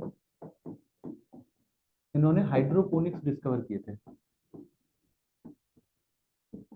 हाइड्रोपोनिक्स मतलब जब आप प्लांट को उगा सको किसमें, पानी में, है ना। आपने मान लो एक थर्माकोल लिया है, राइट, थर्माकोल पे यहाँ पे प्लांट लगा दिया और प्लांट की जड़ें कहाँ है, पानी में है, राइट, और ये पौधा मस्त ग्रो हो रहा है। कई सारी आजकल मैंने नर्सरी में भी ये सिस्टम देखा हुआ है, बट वो उसी पानी में सारे वो मिनरल न्यूट्रिएंट, सारे वो इंपॉर्टेंट एलिमेंट प्रोवाइड करते हैं जो इस प्लांट को जरूरत होते हैं। और इस एक्सपेरिमेंट से, इन हाइड्रोपोनिक्स से आप ये भी पता लगा सकते हो कि कौन कौन से न्यूट्रिएंट ज्यादा इंपॉर्टेंट है किसी प्लांट के लिए। आप एक्सपेरिमेंट सेट करो, आपने डाले और उसका इफेक्ट देख लोगे विद इन 24 आवर। तो आप एलिमेंट के बारे में भी पता कर सकते हो कि कौन कौन से ज्यादा इंपॉर्टेंट है या कौन कौन से वो है जिनकी जरूरत ज्यादा पड़ती है, राइट। इन्होंने कई सारे एक्सपेरिमेंट परफॉर्म किए थे प्लांट पे। सर और हाँ बोलो। और एक बार रिपीट करेंगे हाइड्रोपोनिक का, एक्चुअली हाइड्रोपोनिक्स देखो क्या होते साउंड हैं, नहीं आ रही थी। हाँ okay okay. Hydroponics is just like, ये आपका थर्माकोल है, हम्म, राइट, थर्माकोल है। थर्माकोल एक लिया हमने और ये क्या है, पानी है। ये थर्माकोल अगर पानी में जैसे ही आप थर्माकोल डालोगे तो वो पानी की सतह पे चला जाएगा क्या, नीचे चला इस जाएगा क्या? तरह सरफेस पे नहीं जाएगा, वो सरफेस सरफेस पे पे फ्लोट ही रहेगा। कर, हाँ हाँ। फ्लोट करेगा, वेरी गुड, क्योंकि ये इजीली फ्लोट करते हैं सरफेस पे ही। तो आप क्या देखोगे, इसी थर्माकोल में मैंने छोटा सा होल किया और उस होल में एक बढ़िया से प्लांट लगा दिया और प्लांट की ये रूट्स हैं, ये मस्त रूट्स हैं। अब इसी पानी पे ये पौधा पूरा तैर रहा है। नॉर्मली पौधे कहाँ होते हैं, मिट्टी के अंदर होते हैं, राइट। इन्होंने क्या किया, हाइड्रोमीस वाटर्स और पोनिक्स मतलब छोटे छोटे प्लांट से रिलेट करके मेंशन किया चीजों को, कि पानी की सरफेस पे इन्होंने प्लांट को ग्रो कराया, and that technique was hydroponics. Point समझ में आया? जब हम वाटर की सरफेस पे प्लांट को ग्रो करा रहे हैं, दिस वाज न्यू, ये समथिंग न्यू था, राइट। और ये करीब करीब बात हो रही है 1860 की। ईयर थोड़ी बहुत ऊपर नीचे हो सकती है, राइट, एब्सोल्यूट ईयर मेंशन नहीं हो रहा कर रहा हूँ, बट रफली आप मेंशन करोगे यहाँ पे 80-60 के अराउंड की बात है, राइट। तो उस समय उन्होंने हाइड्रोपोनिक्स डिस्कवर किया और उन्होंने बोला कि पानी की सरफेस पे भी आप क्या कर सकते हो, पानी उनको पौधों को उगा सकते हो। आपको जरूरी क्या है, क्या देना है, आपको जरूरी है कि आप इनको सारे एसेंशियल एलिमेंट, सारे एसेंशियल जो एलिमेंट है वो इस वाटर में अवेलेबल करा दो, तो ये इजीली ग्रो कर जाएगा। तो इस टेक्निक से ये भी पता लगाया गया कि कौन कौन से मिनरल न्यूट्रिएंट इंपॉर्टेंट होते हैं किस प्लांट के लिए, कौन कौन से ज्यादा, तो इजीली आप पता कर सकते हो। मान लो मैंने कोई एलिमेंट की यहाँ पे कमी कर दी, फॉर एग्जांपल मैंने यहाँ पे मैग्नीशियम की कमी कर दी, इस वाटर में मैंने मैग्नीशियम की कमी कर दी, तो अब मैग्नीशियम की कमी से जो भी प्रॉब्लम क्रिएट होगी वो इस प्लांट पे दिख जाएगी ना। मैंने दो प्लांट ले लिए, एक मैंने सैंपल ले लिया, एक स्टैंडर्ड प्लांट ले लिया जहाँ पे मैग्नीशियम है, एक ले लिया विदाउट मैग्नीशियम। मैंने विदाउट मैग्नीशियम लिया, तुरंत मेरे को प्लांट पे दिख जाएगा, क्या फर्क पड़ रहा है ना। पॉइंट समझ में आ रहा है? हाँ sir. Good. So this technique was hydroponics, जिसने काफी सारी हेल्प की थी ड्यूरिंग अर्ली इवेंट्स। तो अब देखो इन्होंने क्या किया, इन्होंने कई सारे इसके अलावा, हाइड्रोपोनिक्स के अलावा भी कई सारे एक्सपेरिमेंट परफॉर्म किए थे, परफॉर्म एक्सपेरिमेंट ऑन प्लांट्स और फोटोसिंथेसिस, राइट। किसके लिए, फोटोसिंथेसिस के लिए इन्होंने कई सारे एक्सपेरिमेंट परफॉर्म किए थे। और इन्होंने करीब करीब एक्सपेरिमेंट स्टार्ट किए थे 1854 से, राइट, 1854 से स्टार्ट किए थे और हाइड्रोपोनिक्स को अराउंड 1860 में इन्होंने डिस्कवर किया था, राइट। तो इन्होंने अपने एक्सपेरिमेंट में जो मजेदार चीज पता लगाई वो कुछ ऐसे थी। इन्होंने बोला कि जब प्लांट ग्रो करते हैं, व्हेन प्लांट ग्रो, जब प्लांट ग्रो करते हैं तो वो क्या प्रोड्यूस करते हैं, प्रोड्यूस ग्लूकोज। वो क्या प्रोड्यूस करते हैं, ग्लूकोज प्रोड्यूस करते हैं, राइट। जब प्लांट ग्रो कर रहे हैं तो वो क्या प्रोड्यूस कर रहे हैं, ग्लूकोज। और वो ग्लूकोज कन्वर्ट होता है, वो ग्लूकोज कन्वर्ट इनटू स्टार्च, और क्या हो जाता है, स्टोर हो जाता है। कन्वर्ट होने के बाद क्या आ जाएगा, स्टोर हो जाएगा।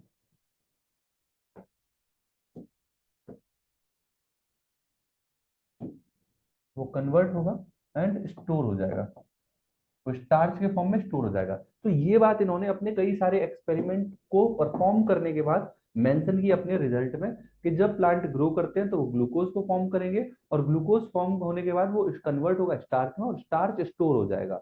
और ये सारी प्रोसेस कहाँ परफॉर्म होती है, ग्रीन पिगमेंट में, राइट। ये कहाँ पर process perform in green pigment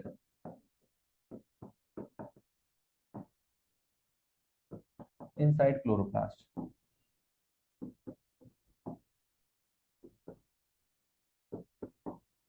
पे क्लोरोप्लास्ट के अंदर। तो ये था आपका बॉर्न सेट का contribution for the photosynthesis. Sir एक बात पूछना था। हाँ बोलो। सर ये ग्लूकोज जब बन रहा है तब ये हम्म। मतलब तब क्लोरोप्लास्ट में मतलब स्टोर हो रहा है, जब स्टार्च बन रहा है तब कहाँ स्टोर हो रहा है, तब भी क्लोरोप्लास्ट में? देखो देखो, ग्लूकोज कन्वर्ट हो रहा है किसमें? स्टार्च में, और स्टार्च वहीं स्टोर हो रहा है। ओके। फोटोसिंथेसिस में क्या बना? ग्लूकोज। हाँ, ग्लूकोज कन्वर्ट हुआ किसमें? स्टार्च में, और स्टार्च स्टार्च में। क्या हो गया? स्टोर हो गया। राइट। अच्छा। हालांकि आज के टाइम पे ये बात उन्होंने डिस्कवर की थी, आज के टाइम पे ये बात भी मेंशन की जाती है कि यही ग्लूकोज अगर सुक्रोज में कन्वर्ट हो जाए,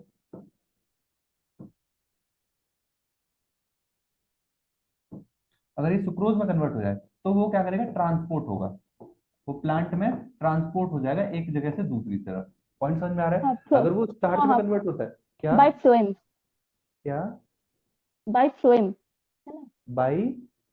phloem, xylem phloem phloem phloem phloem. Phloem phloem. अच्छा, ओके ओके। तो यहाँ पे अपन मेंशन कर रहे हैं कि क्या हो रहा है कि अगर हम इसको ट्रांसपोर्ट करा रहे हैं, राइट, मोस्ट ट्रांसपोर्ट हम्म डाइसेक्राइड की कैटेगरी में आता है ये अपना सुक्रोज। तो अगर ये ग्लूकोज सुक्रोज में कन्वर्ट हो रहा है तो ये लेस रिएक्टिव होता है, बहुत जल्दी किसी से रिएक्ट नहीं करेगा। इसी प्लांट, इसलिए ये क्या करेगा? फ्लोएम के थ्रू। हाँ बिल्कुल, फ्लोएम के थ्रू क्या होगा? फ्लोएम ट्रांसलोकेशन होता है, इसके लिए एक टॉपिक ही आता है प्लांट फिजियो में, that is phloem translocation. Mass hypothesis आती है वहाँ पे। तो अपन बोलते हैं कि वाटर का जो डायरेक्शन है वो यूनिडायरेक्शनल फ्लो होता है, बट फूड का जो डायरेक्शन है वो बाई डायरेक्शनल होता है। और वो कैसे होता है? Source to sink. नॉर्मली पत्तियों में बनता है, पत्तियों से वो जाके स्टोर कहाँ हो जाता है? जड़ों में। मगर जब मान लो पत्तियां सीजन में, एक सीजन आता है पत्तियां खत्म हो जाती है, तो पत्तियों को जरूरत पड़ती है, पत्तियों को नहीं, उस टहनियों को जरूरत पड़ती है इसकी, इसकी ग्लूकोज की। तो फिर वो रूट से कहाँ जाता है? उन्हीं टहनियों में भी जाता है। तो इसका बाई डायरेक्शनल मूवमेंट होता है। उस मूवमेंट में जो कंपोनेंट जा रहा है वो सुक्रोज है, बाया फ्लोएम। बराबर। हाँ। गुड।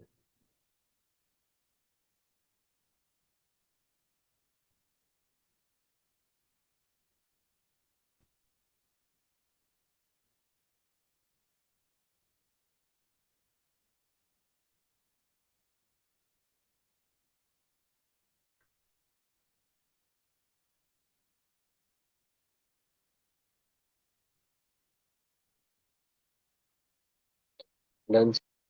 डन। ओके। अब नेक्स्ट एक्सपेरिमेंट बात डालो। अब दो, एक दो और बचे हैं, बस उनको अपन कर ले। ओके। नेक्स्ट एक्सपेरिमेंट, एक एक्सपेरिमेंट है टी डब्ल्यू एंगलमैन का। टी डब्ल्यू एंगलमैन का experiment. Okay. T W Engelmann का एक्सपेरिमेंट क्या बोलता है कि ये बताता है which wavelength is important for photosynthesis. ये क्या बताता है?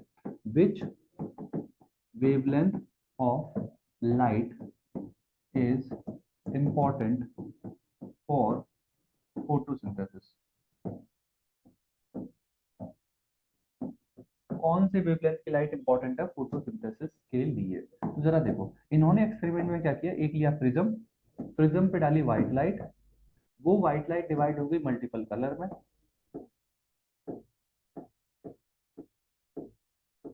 हालांकि ये अलग अलग कलर है, मैं दो कलर को मेंशन कर देता हूँ, रेड एंड ब्लू वाला। और भी अलग अलग कलर ही है वैसे तो ऐसे अलग कलर ही बना लेना, रेड ब्लू।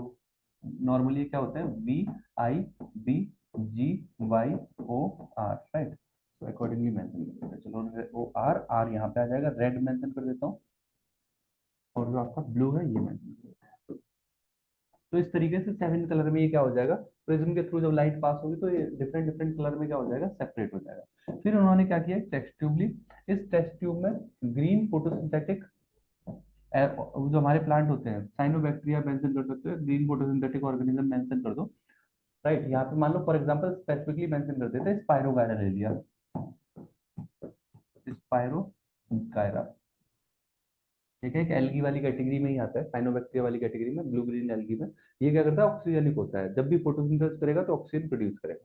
अब जब इस लाइट को इधर डाला गया, ये लाइट इधर गई, राइट, ये सारी लाइट जब इधर पड़ी तो ये नोटिस किया, मतलब जब पड़ी तो उसके बाद एक स्टेप और परफॉर्म की गई, हमने ये सेटअप किया। उसके बाद क्या किया, इसी में हमने क्या ऐड कर दिए, इसमें हमने यहाँ पे ऐड कर दिए बैक्टीरिया।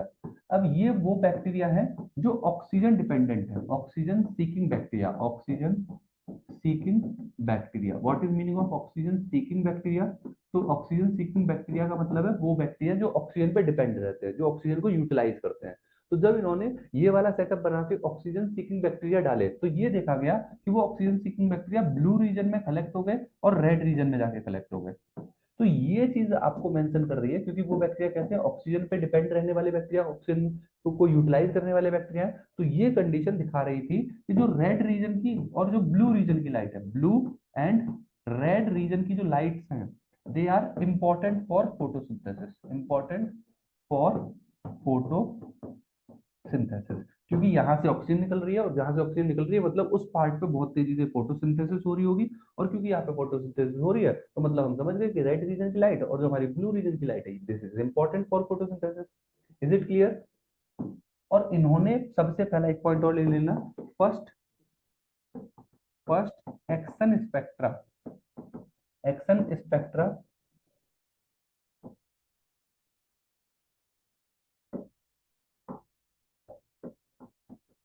प्रेजेंट किया था या डिस्कवर किया था, डिस्कवर या प्रेजेंट किया था।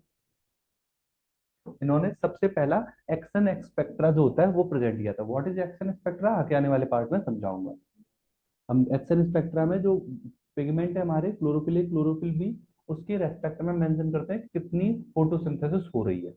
अभी मैं एक्सप्लेन करूंगा उसको भी आगे वाले पार्ट में।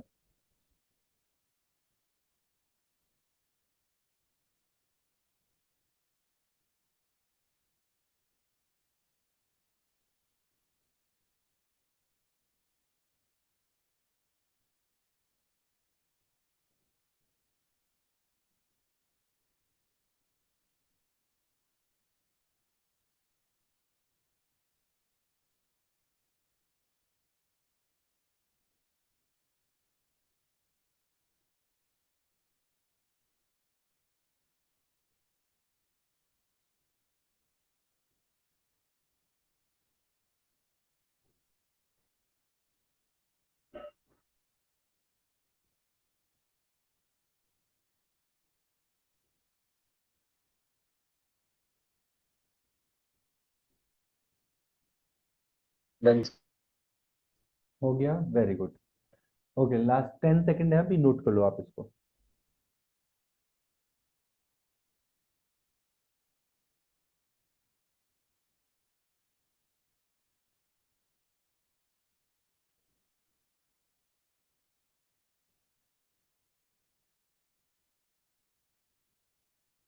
ओके, फाइनली अपन आते हैं एक लास्ट एक्सपेरिमेंट पे।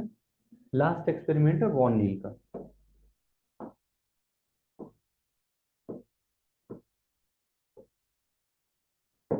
Experiment, Van Niel. Van Niel का एक्सपेरिमेंट देखो क्या बताता है, ये काम कर रहे थे किस पे, सल्फर बैक्टीरिया पे, सल्फर बैक्टीरिया पे। इन्होंने बोला कि ये जो सल्फर बैक्टीरिया है ना, ये यूटिलाइज करते हैं कार्बन डाइऑक्साइड को, तो यूटिलाइज करते हैं, प्लस किसको यूटिलाइज करते हैं, H2S को, हाइड्रोजन सल्फाइड को यूज करते हैं, H2S। और ये क्या बनाते हैं, ग्लूकोज बनाते हैं, राइट। यहाँ पे आप देखोगे ग्लूकोज बनता है, प्लस यहाँ पे सल्फर रिलीज होता है।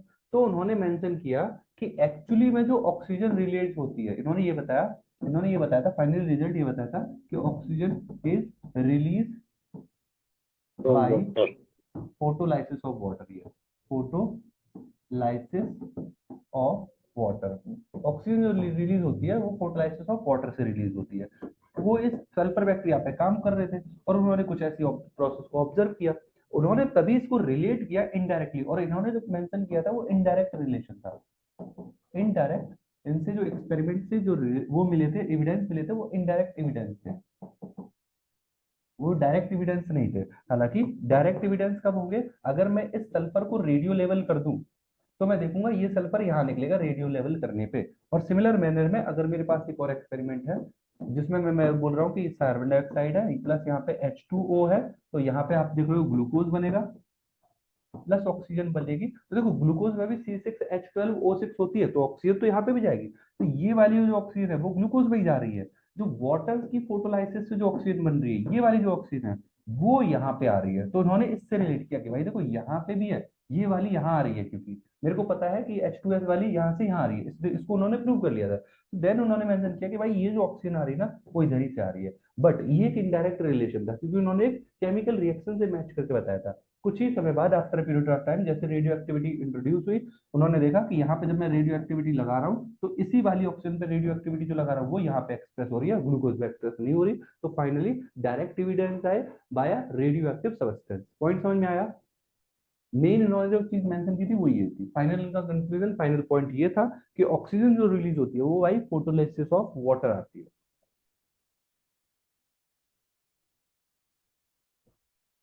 Is it clear? Point clear है सभी को इतना? यस एक सर। सेकेंड।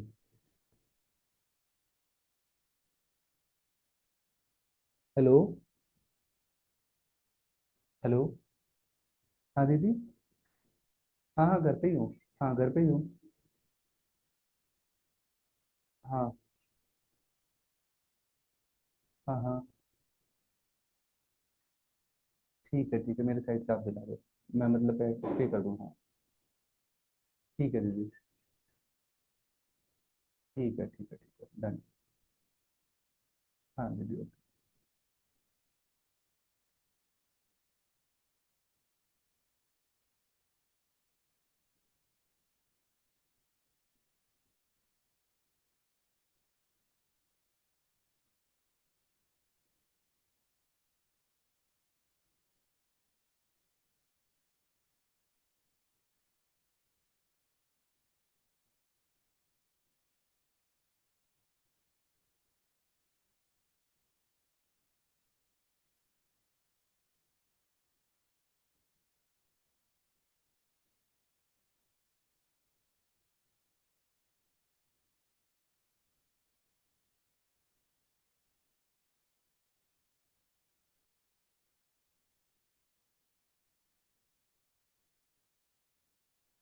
Done sir. हो गया सभी का? हाँ yes sir. Sir. Very good. So अब मैं सारी चीज़ों को एक बार समराइज कर देता हूँ जो हमने आज कवर की है। सो और उसके बाद हम इसी के आगे यहाँ पे एक्सपेरिमेंट खत्म होते हैं। नेक्स्ट क्लास में डायरेक्टली मैं स्टार्ट करूंगा लाइट रिएक्शन, राइट। और लाइट रिएक्शन से जस्ट पहले पिगमेंट बताने हैं कि कौन कौन से पिगमेंट होते हैं, तो पिगमेंट समझाऊंगा और फिर मैं आपको कंटेंट आगे का एक्सप्लेन कर दूंगा। क्लियर है? ओके चलो। सो एक बार हम देख सर लेते एक हैं बार आगे। फर्स्ट और सेकंड स्लाइड हाँ शो बिल्कुल। कर दीजिए। श्योर, ये हमारी पहली स्लाइड थी। यहाँ पे मैंने बस यही मेंशन किया कि इस चैप्टर में हमको क्या क्या पढ़ना है। फोटोसिंथेसिस में मैंने 5 पॉइंट मेंशन किए: experiment, location, light reaction, dark reaction और फैक्टर अफेक्टिंग फोटोसिंथेसिस। देन हमने डिस्कस किया ये बेसिक वाला पार्ट कि भाई न्यूट्रिशन हेटरोट्रॉपिक ऑटोट्रॉपिक हो सकता है, कीमो ऑटोट्रॉपिक हो सकता है, ऑक्सीजनेट एनऑक्सीजनेट होगा। फोटोसिंथेसिस में light reaction dark reaction involve होगी। लाइट रिएक्शन में लाइट एनर्जी केमिकल एनर्जी में बदलती है। डार्क रिएक्शन में कार्बन डाइऑक्साइड कन्वर्ट होता है ग्लूकोज में। हमने ब्रॉडली मेंशन किया, अभी इसको डिटेल में समझेंगे। देन हमने मेंशन किया कि फोटोसिंथेसिस का फीचर क्या है। ऑक्सीजन प्रोड्यूस होती है, फूड प्रोड्यूस होता है, रिडक्टिव प्रोसेस है, एंजाइमेटिक प्रोसेस है, एंडोथर्मिक प्रोसेस है, एनाबॉलिक प्रोसेस है, फिजियोकेमिकल प्रोसेस है और सेलुलर प्रोसेस है। देन हमने एक्सपेरिमेंट मेंशन किए। सबसे पहला हमारा जो एक्सपेरिमेंट था वो वेरीगेटेड लीफ एक्सपेरिमेंट था, जिसमें हमने बोला कि ग्रीन पार्ट जो है प्लांट का वो नेसेसरी है फोटोसिंथेसिस के लिए। फिर हमने next experiment half leaf experiment किया, जहाँ पे KOH को रखा, जैसे CO2 को एब्जॉर्ब कर लिया, तो CO2 is require for photosynthesis, ये बोला। देन हमने मेंशन किया बेलचार एक्सपेरिमेंट, जहाँ पे इन्होंने मेंशन किया ग्रीन प्लांट जो होते हैं वो रिस्टोर करते हैं एयर क्वालिटी को। देन आया इंजनोज का एक्सपेरिमेंट, जिसने मेंशन किया कि लाइट इंपॉर्टेंट होती है फोटोसिंथेसिस के लिए, और ब्राइट लाइट जो होती है वो ग्रीन प्लांट के केस में क्या बनाती है, ऑक्सीजन को प्रोड्यूस करती है। देन हमने मेंशन किया कि जो वॉन्सेक का एक्सपेरिमेंट था उसमें उन्होंने हाइड्रोपोनिक्स की बात की, दैट इज वेरी इंपॉर्टेंट। इन्होंने ये बताया कि ग्लूकोज प्रोड्यूस होता है फोटोसिंथेसिस में, याद रखना, और ये स्टार्च के फॉर्म में स्टोर हो जाता है। देन TW एंगलमैन ने बताया कि जो ब्लू और रेड रीजन की लाइट है वो बहुत इंपॉर्टेंट है for the photosynthesis. Then finally experiment जो है इसमें बोला गया oxygen is very important, sorry oxygen is release by photolysis of water. तो ये सारे सीरीज में हमने एक्सपेरिमेंट कंप्लीट किए। नेक्स्ट कवर करेंगे पिगमेंट के बारे में और लाइट रिएक्शन के बारे में। So is it clear to all of you? Yes, yes sir. Sir. Great. So session को यहाँ पे एंड अप करते हैं, नेक्स्ट क्लास में कंटिन्यू करेंगे, ठीक है? Okay okay, thank you sir. Welcome, good night.